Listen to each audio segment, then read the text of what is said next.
আসসালামু আলাইকুম সুপ্রিয় দর্শক, আশা করছি সকলে ভালো এবং সুস্থ আছেন। কৃষিবিডির পক্ষ থেকে সকলকে স্বাগতম। সুপ্রিয় দর্শক, আপনারা জানেন যে আমরা ঘুরতে অনেক পছন্দ করি।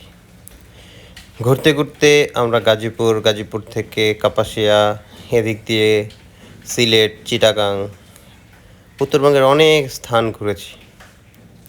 তো আজকে বাড়ির পাশের একটি এলাকা এবং এই এলাকার কিছু সুন্দর দৃশ্য আপনাদেরকে দেখানোর জন্য বিকেলবেলা বের হলাম।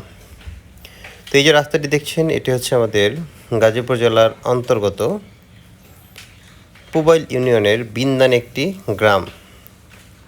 আজকে গ্রামের ভিতর বেশ কিছু সুন্দর স্থান আমি ঘুরে বেড়ালাম এবং এর পাশাপাশি আমার যে অভ্যাস, দুধ, গাভী, গরু, ছাগল এগুলো নিয়ে কৌতূহলবশত বিভিন্ন জিনিস জানা এবং জানানো, সেই রকমই কিছু কাজ সম্পন্ন করলাম।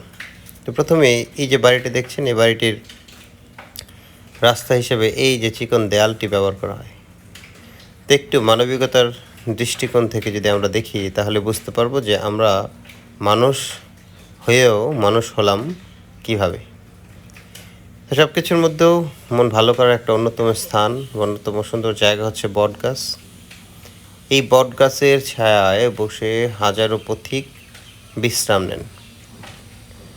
ঠিক বটগাছ থেকে একটু দূর তাকালেই অপর পাশটা খুব সুন্দর এবং এর পাশেই এক চাচা দুধ এবং ডিম নিয়ে দাঁড়িয়ে আছে নদীর ওপারে গিয়ে বিক্রি করার জন্য।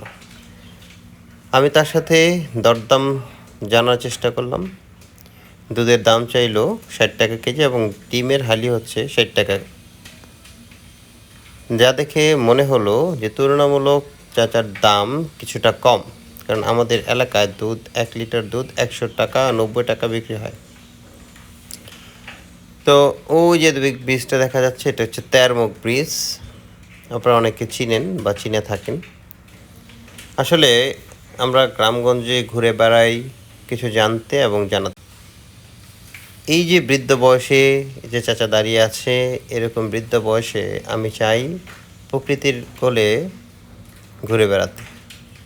চাচাকে স্পষ্ট দেখা যাচ্ছে কিনা আমি জানি না, আমি চেষ্টা করেছি স্পষ্ট দেখানোর। তো চারিদিকে সবুজ শ্যামল সৌন্দর্য আমাকে বারবার কাছে টানে। আপনারাও চাইলে এরকম স্থানগুলো ঘুরে বেড়াতে পারেন এবং এই যে এই ভাইয়ার মতো রিল্যাক্সে বসে বসে ফোন চালাতে পারেন। দেখা হবে নতুন কোনো ভিডিওতে। আজকে এ পর্যন্তই। আমার সাথে ছিল আমার বন্ধু নাহিদ ইসলাম। সে পর্যন্ত ভালো থাকবেন, সুস্থ থাকবেন এবং আমাদের মতো ঘুরে বেড়াবেন। আসসালামু আলাইকুম, আল্লাহ হাফেজ।